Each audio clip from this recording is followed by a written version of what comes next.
El especialista responde. ¿Cómo están ustedes? Bienvenidos a nuestro programa dedicado a la salud. Desde ya invitarlos a participar de nuestro programa con comentarios o preguntas con el hashtag El especialista responde. El dolor crónico afecta a 1 de cada 4 adultos en Chile y genera más de 1,2 millones de años perdidos por discapacidad. ¿Cómo diferenciarlo de otras patologías? ¿Cómo mejorar la calidad de vida de quienes lo padecen? Es parte de lo que conversaremos con la doctora Andrea Fuenzalida. Ella es especialista en dolor crónico, parte del directorio de la Sociedad Chilena de Medicina del Estilo de Vida, SOCHIMED, y también es parte del equipo de dolor crónico del Hospital Clínico Mutual de Seguridad. ¿Cómo está, doctora? Muy bien, muchas gracias por la invitación. Gracias a usted por estar acá, por acompañarnos a hablar justamente del dolor crónico, que a veces hablamos de distintas patologías que parecían estar más encasilladas, que uno sabe bien de qué se está hablando. Tal vez las personas que están en su casa no saben lo suficiente, me incluyo yo que estoy aquí junto a usted, sobre el dolor crónico y cómo poder diferenciarlo. Partamos con esta definición más general. ¿Qué es el dolor crónico, doctora? Mira, el dolor en sí ya es una sensación que es emocional, desagradable, que puede estar o no asociada a una lesión como tal. Se considera crónico a aquel que tiene una duración más allá de los 3 meses de evolución. Y en ese sentido, este dolor crónico es un paraguas grande donde efectivamente pueden haber distintos diagnósticos. Si es que este dolor, por ejemplo, es más bien primario, o sea, no tiene una causa como determinada o asociada, o un dolor secundario, por ejemplo, el dolor neuropático posterior a un cáncer, posterior, por ejemplo, a algún traumatismo, alguna cirugía. Esos son dolores más bien secundarios, ¿sí? Perfecto. Entonces, es un paraguas más bien grande, ¿ya? Y efectivamente afecta a 1 de cada 4. Incluso hay estudios que llegan a decir que es hasta el 34% de la población chilena presenta dolor crónico. Perfecto. Vamos a ir, un paraguas amplio, como decía la doctora, vamos a ir justamente desentrañando eso y para reforzar lo que usted me estaba diciendo, quería pedir la primera gráfica justamente dentro, no sé si llamarle síntomas, lo tenemos así como síntomas, pero sí estas características para que podamos entender qué es dolor crónico y cómo diferenciarlo, que era parte de lo que usted nos planteaba, ¿no? Que persiste o recurre por más de 3 meses, que está asociado a una angustia emocional y o discapacidad funcional significativa, interferencia en las actividades diarias, que eso es complejo, ¿no? Porque afecta la calidad de vida. Exacto. Y los síntomas no son explicados por otro diagnóstico. Me gustaría que pasáramos a la siguiente gráfica también para ir clarificando lo que hemos comentado con la doctora. Puede afectar a cualquier parte del cuerpo, pero aquí hay ciertas definiciones, pero usted ahí, doctora, puede también ir complementando, ¿no? Hay cefaleas y dolor orofacial, es decir, en el rostro, dolor musculoesquelético, que tengo entendido que es muy importante dentro del dolor crónico, dolor neuropático central y periférico, dolor visceral, dolor por cáncer y dolor generalizado.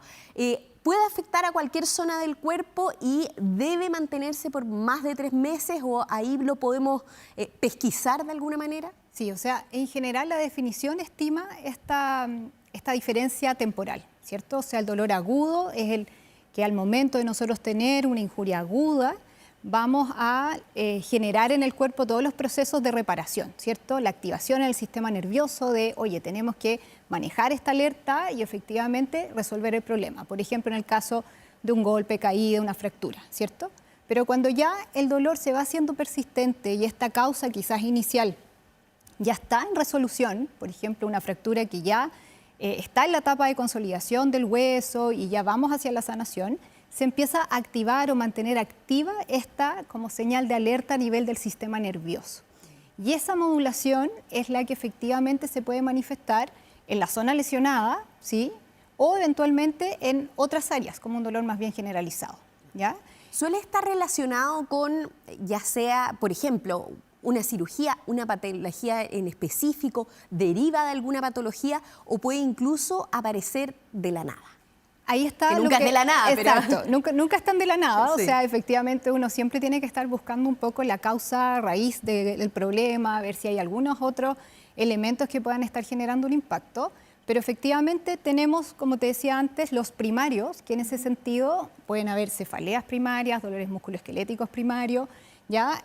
Dolores generalizados, por ejemplo, como la fibromialgia, que quizás es un diagnóstico un poco más famoso, ¿ya? Que no tienen quizás una causa tan específica como sí nos ocurre, por ejemplo, en el dolor por cáncer, que sabemos que tuvimos una lesión, ¿no es cierto? Tuvimos un diagnóstico de cáncer y eventualmente se evolucionó por eso, ya sea por su diagnóstico en sí o por el tratamiento. Perfecto. Entonces, esa es un poco la forma de clasificarlo en esto como primario o secundario. Pero efectivamente puede afectar, como está escrito en la gráfica, distintas partes del cuerpo. Perfecto. Doctora, ¿y esta diferencia con la fibromialgia, para quienes no conocen el término también, que pudiera profundizar sobre eso por si leen el concepto y puede llegar a confundirse? Sí, o sea, más que diferencia, la fibromialgia es un tipo de dolor primario, crónico, ¿sí? O sea, finalmente los diagnósticos que quizás tenemos de fibromialgia, síndrome, por ejemplo, del manguito rotador, epicondilitis, son los diagnósticos más bien clínicos del área que está como lesionada o de los síntomas y signos que agrupan en ese síndrome y uno dice, ah, ya, esto tiene características de fibromialgia, por ejemplo, o tiene síntomas clásicos de una epicondilitis, que es típico codo de tenista, dolor más localizado. Claro. Entonces, al final, la fibromialgia es un diagnóstico que cursa con dolor crónico, aparte de otros síntomas también asociados. Perfecto.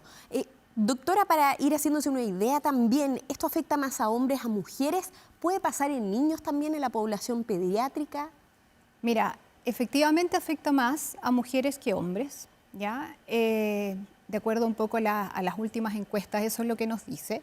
También puede afectar a niños y adolescentes, ¿ya? En ese sentido, falta quizás un poco más de cifras, ¿cierto? Que es lo que siempre nos pasa en Chile, de que nos falta un poco más de información así con dato duro desde el punto de vista de cuáles son los porcentajes. Hacer más seguida la encuesta de salud. Exacto, la encuesta de salud, ¿cierto? Que a todo esto en la última encuesta de salud efectivamente se preguntó si habían personas que vivían con alguna condición dolorosa 3 meses o más, claro. ¿Sí? Y en esa, efectivamente, aproximadamente como casi el 60% de personas estimó que efectivamente tenía alguna dolencia en su cuerpo. Y eso también se asocia con las patologías crónicas finalmente. Claro. Y ahí es donde empezamos a hacer este link entre que efectivamente es más frecuente en mujeres, es más frecuente en personas que tengan más de una patología crónica, como por ejemplo si tienen diabetes, hipertensión, alteraciones del colesterol, alguna otra patología que esté en tratamiento, probablemente también tengan dolor crónico y no necesariamente eso esté diagnosticado, ¿ya? Entonces, efectivamente va generando un impacto a lo largo como de toda la calidad de vida de esa persona. Claro. Doctora, ya que lo mencionó relacionado con las patologías asociadas, me gustaría pedir la tercera gráfica también para que revisáramos las que usted ya mencionó, pero también otras que se suman, ¿no? Como el lumbago, la osteoartritis de rodilla, síndrome de hombro doloroso, osteoartritis de cadera, fibromialgia, síndrome miofacial, cervicalgia y neuropatía diabética. Había leído también, usted lo ha mencionado en otras entrevistas, que el post-COVID, que es mucho más reciente, también puede influir en el dolor crónico. ¿En qué se ve relacionado este Se ve relacionado, por ejemplo, si bien las patologías que están asociadas, todas esas, como diagnóstico, como te decía antes, cursan con dolor físico persistente o dolor crónico, ¿ya? Que tiene este impacto en la esfera biopsicosocial, ¿no es cierto?, que genera impacto en la calidad de vida de la persona y también en sí, en su entorno, en su familia y finalmente en el rol que ejerce la sociedad. Claro, ustedes lo decían, no es solo un dolor físico, sino que es mental y en las relaciones también. Se va haciendo como finalmente un impacto en la forma también de funcionar en el día a día, ¿sí? Y en relación a lo que tú dices de post-COVID, efectivamente se ha visto que en personas que ya sea tenían fibromialgia o síntomas de dolor generalizado, fatiga y que tuvieron COVID, esos síntomas habitualmente, lo que pasó finalmente en varios casos es que aumentaron. O posterior al COVID quedaron con una neuropatía que se dice como de fibra fina, que es una sensibilidad como distinta o un síndrome como de que el cerebro está más por decirlo, sensible, como que tuviera un umbral distinto en el cual mantuviera esta alerta. Claro, como de que este tenemos estado inflamatorio. Exacto, que era este estado como veces. inflamatorio crónico y que efectivamente es como por el cual tenemos, entre comillas, que defendernos. Claro. ¿Sí? Entonces, finalmente el dolor persistente, por ejemplo en el COVID, sí lo hemos visto que aumentó con estos síntomas de sensaciones de adormecimiento, hormigueo, falta de fuerza, fatiga y como está este dolor también como generalizado. Claro. Y para profundizar, doctora, ¿con qué se encuentra usted cuando llegan los pacientes y le mencionan las características de sus dolencias, cuánto han pasado? Ellos suelen tener esta sensación de que el dolor crónico finalmente tienen que aprender a vivir con él y no hay un final o que no hay salida de alguna manera. Sí, o sea, mira, yo creo que es bastante frecuente que las personas, sobre todo cuando ya llevan más tiempo con alguna condición de dolor persistente, hayan consultado a distintos especialistas de distintas áreas, le hayan dicho múltiples cosas. Y en ese sentido, efectivamente, lo que a veces más hay es que no se cree mucho que ese dolor es tan real. Y como no, esto está todo en la mente, ¿cierto? Y finalmente el cerebro influye, pero no significa que sea un dolor que esté inventado, ¿sí? Claro. Entonces ya esa es como la primera barrera que hay que enfrentar. como del vínculo, de Claro. oye, ¿sabes qué? Yo creo que a ti te duele, ¿sí? Independiente que no tengas cara quizás de que el dolor es terrible y no puedas estar y estés acá presente conmigo en la consulta, ¿sí? O sea, ya partimos como de validar que Claro. lo que tú sientes es algo importante para ti y que yo como médico o como profesional de la salud que me dedico a dolor, mi rol es acompañarte en el proceso, es buscar, es diagnosticar, ver qué alternativas tenemos dentro de los tratamientos farmacológicos como no farmacológicos, por ejemplo. Y ahí es donde entra efectivamente el tema del estilo de vida. Claro, porque por eso mismo usted es miembro de la Sociedad Chilena del Estilo de Estilo Vida. de vida, sí. ¿Cómo aporta, digamos, esta área, este sector, el estilo de vida finalmente en el tratamiento? ¿O cómo podemos enfrentar de mejor manera el dolor crónico atendiendo, digamos, a los pilares o a lo que profesa o impulsa la medicina del estilo de vida? Sí, mira, o sea, un poco lo que te decía, partimos de esto del vínculo, o sea, de poder efectivamente creer primero y que la mayoría de las personas el foco y en sí los profesionales de la salud, igual la formación que tenemos de dolor es poquita, ¿sí? O sea, si a uno le interesa el tema, se va profundizando, ¿no es cierto? Y la misma práctica te va llevando a decir, chuta, ¿qué otras cosas podemos hacer? Porque el tratamiento habitual es efectivamente enfocado en el tratamiento farmacológico, en los procedimientos, en las cirugías, pero no necesariamente le enseñamos en sí a la persona a cómo ir procesando esta secuela o este sentir distinto, ¿sí? Porque hasta el momento no tenemos tampoco cómo decir, mira, con este tratamiento se te va a quitar 100% el dolor persistente, ¿ya? Eso ya partimos de una base que esto efectivamente hay que buscar todas las estrategias para poder vivir con esto y vivir lo mejor posible. Claro. Y ahí es donde que eso entra. no lo desaliente al paciente. Exacto, porque al final también va eso, hay como harta desesperanza de total, da lo mismo lo que haga, si no voy a estar siempre igual, ¿cierto? Entonces ahí el estilo de vida que finalmente son las actitudes, las decisiones que nosotros tomamos en el día a día, nos ayudan a ir modulando esto, ¿ya? O sea, desde el punto de vista de la evidencia, lo que principalmente se ha ido como sumando a lo largo de los años es el tema de la práctica de actividad física regular, que es uno de los pilares de medicina estilo de vida. Esa práctica tiene que ser monitorizada de forma progresiva, ¿no es cierto?, que pueda ir regulando ciertas creencias que a veces pueden estar asociadas al ejercicio, pero efectivamente es la base de tratamiento en función del estilo de vida. De ahí tenemos temas de la alimentación, por ejemplo, ¿ya? Y ahí pueden haber otros elementos. Claro, vamos Dime, a profundizar eso. en eso, Adelante. doctora, que le ponía una cara así. Ya vamos con Sí. eso, no nos adelantemos porque vamos a profundizar luego de una breve pausa, pero antes comentarles que si a usted le cuesta enfocar a la distancia o mientras lee un libro, probablemente pueda tener astigmatismo, miopía o puede estar afectándole la presbicia. Visite a su oftalmólogo y cuide su visión. Clínica Oftalmológica Mira, ver bien, vivir mejor.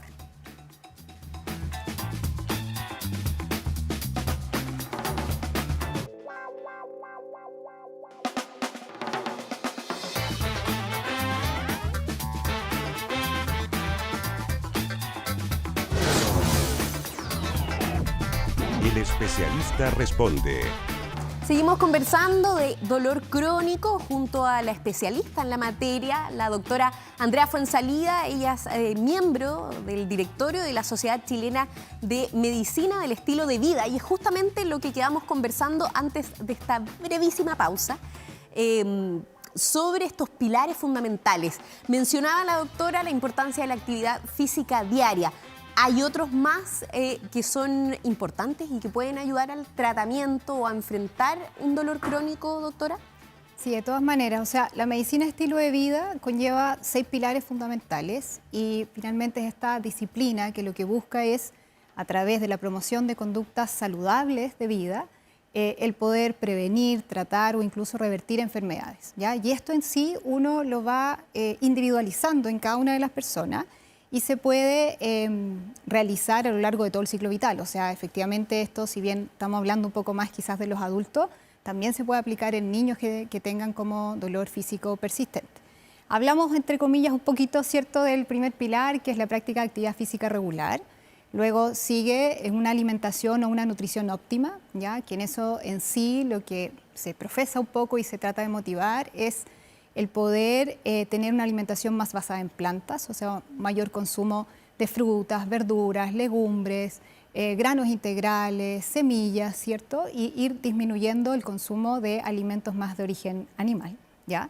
Eso, disminuyendo, pero no eliminando. Disminuyendo, porque efectivamente aún no tenemos tampoco una dieta específica para como el dolor crónico como tal. Hay ciertos tipos de alimentación, por ejemplo, más bajos en gluten, en lactosa, alimentaciones más antiinflamatorias, por ejemplo. Y que eso probablemente también tenga relación con el diagnóstico de cada paciente. Exacto, entonces eso se va individualizando finalmente, pero lo general efectivamente es que lo que nos da la evidencia es que para allá vamos, o sea, vamos hacia una conducta que sea una alimentación más bien basada en plantas. Claro, ¿sí? Lo que sí hay muchísima evidencia, y lo hemos hablado también acá, en cuánto influye, sobre todo para las patologías crónicas y a otras asociadas, los ultraprocesados, por ejemplo. Exactamente, también, o sea, reducir el consumo de ultraprocesados, por ejemplo, y que eso también se alinee un poco con la salud del planeta, ¿sí? Entonces, finalmente, el hecho de reducir un poco el consumo de alimentos de origen animal, favorecer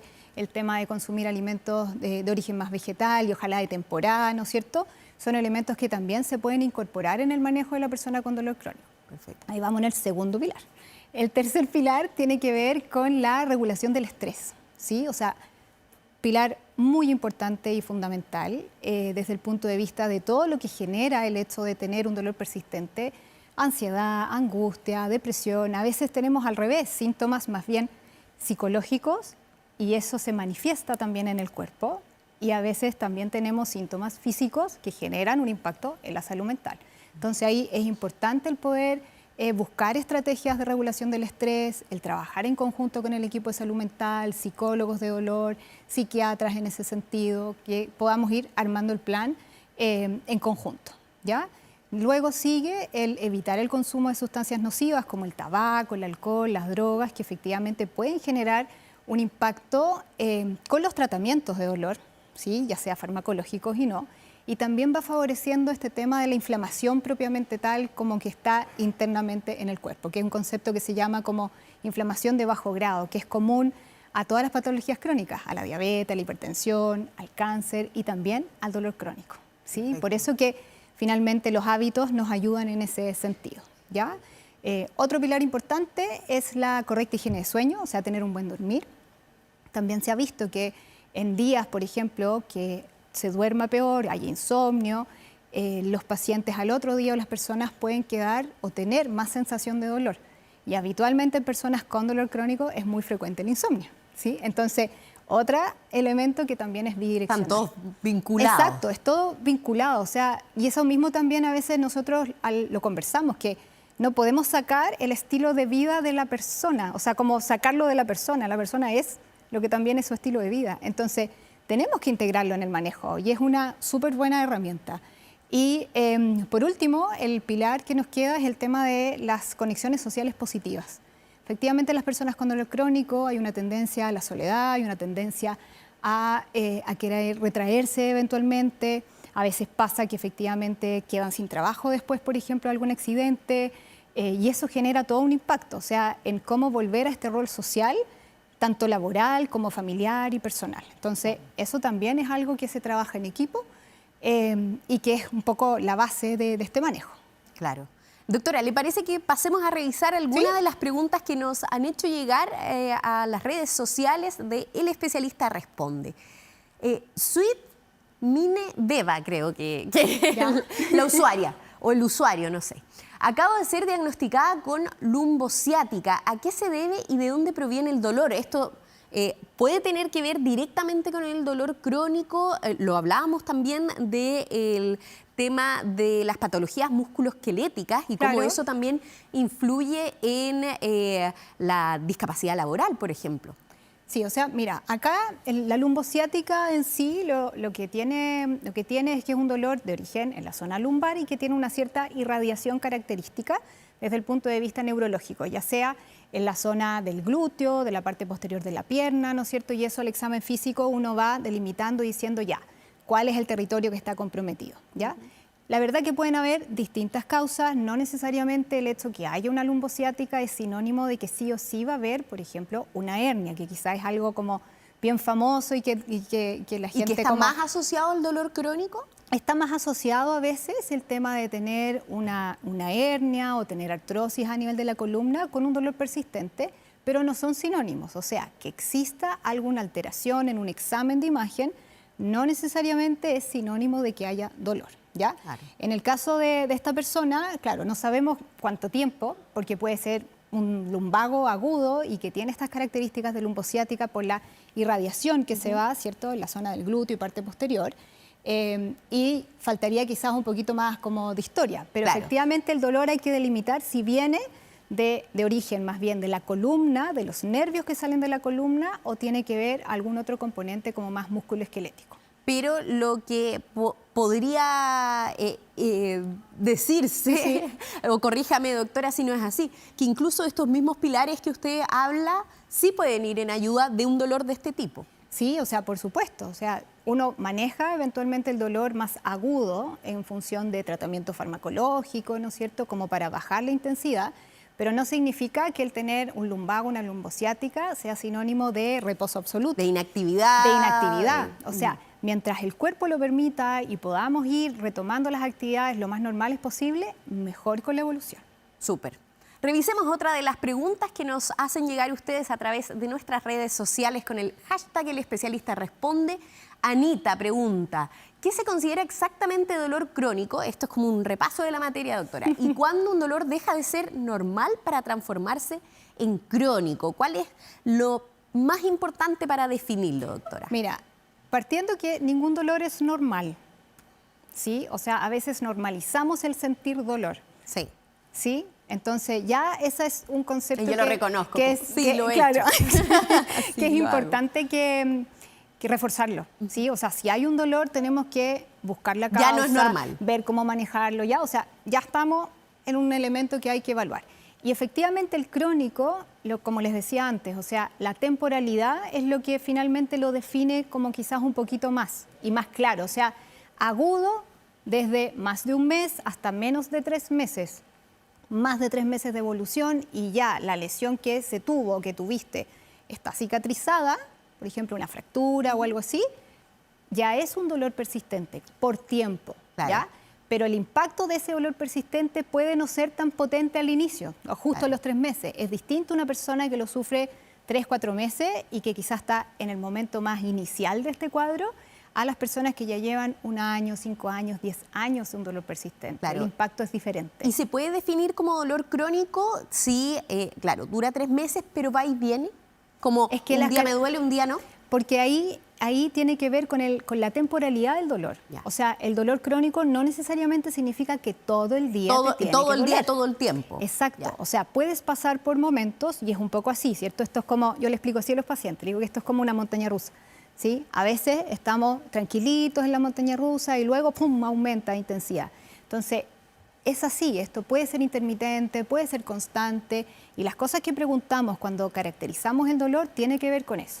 cuándo inicia, dónde está, hacia dónde se va, con qué aumenta, con qué disminuye, tiene algún tipo de otro síntoma, viene aumento de volumen, cambios de color, hay alguna sensibilidad distinta, corriente, hormigueo, quemazón. Entonces se hace una historia súper profunda desde el punto de vista del dolor para poder empezar a estudiarlo de buena manera y efectivamente tratarlo de buena manera. Perfecto. En honor al tiempo, creo que nos alcanza una pregunta más, doctora, antes de despedir este programa dedicado al dolor crónico. Juan Pablo, Fit Life. Esperemos que sea así, que lleve una vida life, Juan Pablo.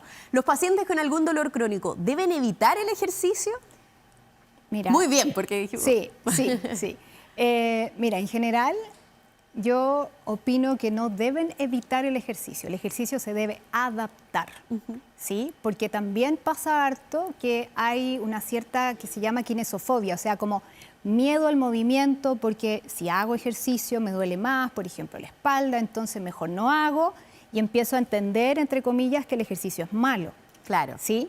Pero si efectivamente voy cambiando el foco de eso, que el ejercicio es parte de la vida, que nos genera múltiples beneficios desde el punto de vista de la salud cardiovascular y también de la liberación de distintas sustancias antiinflamatorias, claro, de la que salud mejoran mental el también, ánimo, claro. O sea, el sueño. Finalmente es la mejor píldora, ¿cierto?, que podríamos tener, ¿ya? O sea, ahora ya se le considera como esta polipíldora que deberíamos nosotros como profesionales de la salud indicar desde el primer momento, quizás antes de iniciar algún tipo de prescripción farmacológica, entender esto de los hábitos y poder incorporarlos desde el minuto 1 de la consulta. O sea, todo lo contrario, en Sí, vez de evitarlo, debemos motivar el ejercicio en las personas con dolor. Ser más fit para Exacto. Juan Pablo.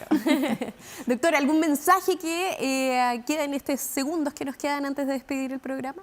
Un mensaje desde el punto de vista para las personas, como reforzar el hecho de que sentir dolor no es normal, que la idea es que ustedes puedan conversarlos con sus médicos, con sus profesionales, a veces el equipo de kinesiología o psicólogos, porque esto es un trabajo para poder manejarlo en conjunto y todas estas miradas que realizamos en equipo, ¿ya? O sea, no vale solo el punto de vista solo del médico o solo del psicólogo, sino que esto es integrado, porque necesita este manejo biopsicosocial.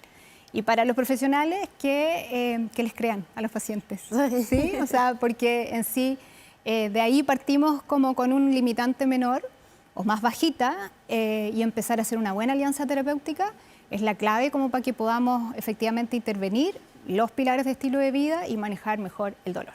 Tal cual. Doctora, muchísimas gracias por participar de nuestro programa. No, muchas gracias. A ustedes también le agradecemos por participar de nuestro programa, ya sea con preguntas o tan solo acompañándonos a través de la pantalla. Pero ahora siga junto a nosotros, Canal 24 Horas. Que tenga un lindo día. Chao.